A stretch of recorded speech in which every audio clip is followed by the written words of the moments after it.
আনোয়ার সরকার বলতে চায় এ মিডিয়া দিবা সাইরা বাংলাদেশে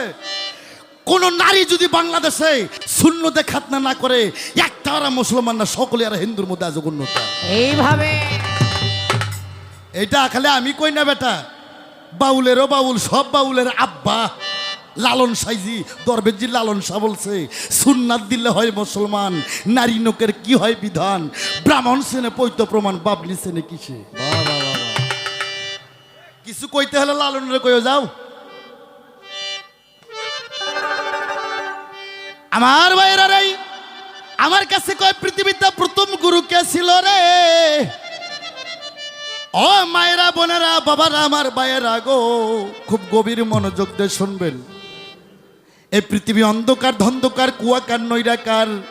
আকার উকার হিসিকার দীর্ঘিকার কোনো কিছুই ছিল না এটা 3 দিনের কথা না বেটা এই পৃথিবী সৃষ্টি করার 2,70,00,000 বছর আগের কথা গুরু শিষ্য পাল্লা বহু শুনছেন আজকে মূল শিবের থেকে প্রশ্ন করছে আমার ভাইরা রে এই পৃথিবী অন্ধকার ধন্ধকার কুয়াকার নৈরাকার রে আকার উকার হিসিকার দীর্ঘিকার কোনো কিছুই ছিল না উজনে মা ডিম্বু পারে ভাটিতে সে পদ দেয় দেবাজনু সামনু চারদিক থেকে উঠাল ভাই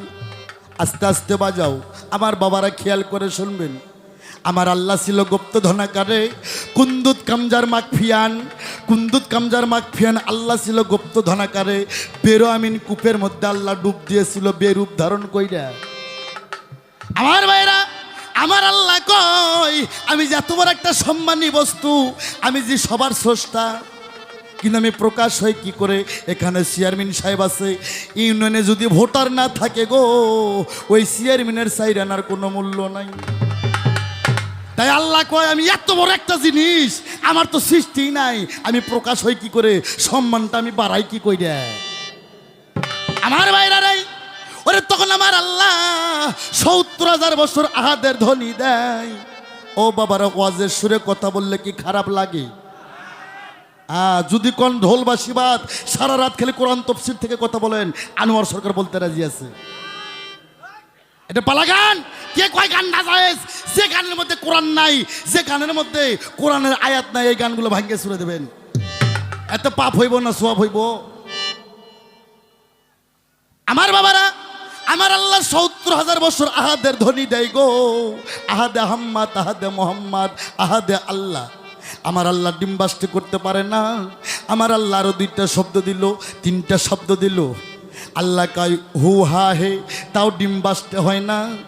আমার আল্লাহ আরো 2টা শব্দ দিলেন আল্লাহ বললেন ইয়া কুন কোরআনে কোন আছে না আছে কতগুলো কোন আছে 3টা কোরআনে 2টা কোন আছে একটা ইয়া কুন আর একটা ফাইয়া হ্যাঁ কোন মানে হয়ে যাও আর ফাইয়া কোন মানে একদিন পৃথিবী ফানা হবে আল্লাহ যখন বললেন কোন ডিমটা প্রাত করে বাঁচতে হয়ে গেল গো 2টা ভাগ হয়ে গেল নিষ্কার খোসলা দে জমিন পয়দা ওপরকার খোসলা দে আসমান পয়দা এই ডিমের মধ্যে থেকে আমার আল্লাহ 10টি সিজ বাই করলো 10টি সিজ মানে 10টি ফর্মুলা 10টি সিজর থেকে আরশ কুরসি লৌহ মাহফুজ লৌহ কলম এ কিন্তু দরপ্তের গাছ ইসরাফিল সিংহাসন শরম নামের আয়না 7টা বেহস্ত 7টা দোজক আমার আল্লাহ পয়দা করলো আমার আল্লাহ বললেন হয়ে যাও হয়ে গেল একটা টেবিলটার নাম ছিল নূর আল্লাহ বলল হয়ে যাও হয়ে গেল একটা খাতাটার নাম ছিল এক্স আল্লাহ বলল হয়ে যাও হয়ে গেল একটা কলমটার নাম ছিল আলিফ আলিফের কিন্তু মাথা ফাটা আলিফের মাথা ফাটা আছে না কলমেরও মাথা ফাটা তাছাড়া কালি ছাড়বো না গম বেহেস্তের খাদ্য গমের মধ্যে কি সুন্দর ফাটা না খেজুর হচ্ছে আরবি খাদ্য হাইরে হাদিস বার করছে খেজুর দিয়ে ইফতারি করলে বলে 40 গুণ সব বেশি পাওয়া যায় এই জন্য তো বাংলাদেশে খেজুরের দাম বেশি খেজুর খায় নবীর 14 খানদান জীবন বাঁচাইছে খেজুরের মধ্যে আটি কি সুন্দর ফাটা না এই মুসলমান খালি খেজুরের ফাটা গমের ফাটা কলমের ফাটা আর আলিবের ফাটা না শালাই জগৎটাই ফাটা আরে ফাটার কারণে আল্লাহ পৃথিবী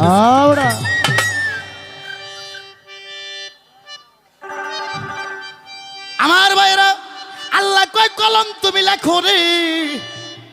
কলম 40,000 বছর লিখতেছে লা ইলাহা ইল্লাল্লাহ, লা ইলাহা ইল্লাল্লাহ, মাবুদ গো তুমি ব্যতীত নাই কোনো মাবুদ আল্লাহ। আল্লাহ কয় কলম তো আমার মন বোঝে না, খালি লা ইলাহা ইল্লাল্লাহ দেখাতা বড়াইছে। আল্লাহ ধমক দিল, কলম কি লেখো। আল্লাহর ধমক খেয়ে কলম থরথর করে কেঁপতে কেঁপতে কলমের কালি ছেড়ে দিলেন। কলম লিখতেছে লা ইলাহা ইল্লাল্লাহ মুহাম্মাদুর ইয়া রাসূলুল্লাহ। মুসলমান জোরে জোরে বলেন সাল্লাল্লাহু আলাইহি সাল্লাম। কলম লিখলেন লা ইলাহা ইল্লাল্লাহ মুহাম্মাদুর ইয়া রাসূলুল্লাহ। আল্লাহ সঙ্গে সঙ্গে বললেন আসসালাতু ওয়াসসালামু আলাইকা ইয়া রাসূলুল্লাহ, আসসালাতু ওয়াসসালামু আলাইকা ইয়া হাবিবাল্লাহ। এই বাংলাদেশের মুসলমান জায়গা নাও, আল্লাহ নিজে নবীরে সালাম দিছে, আমার নবী কোনোদিন আল্লাহরে সালাম দেয় না। বাবা, এই পৃথিবীতে প্রথম গুরু ছিল আমার আল্লাহ, তার প্রথম শিষ্য ছিল আমার নবী।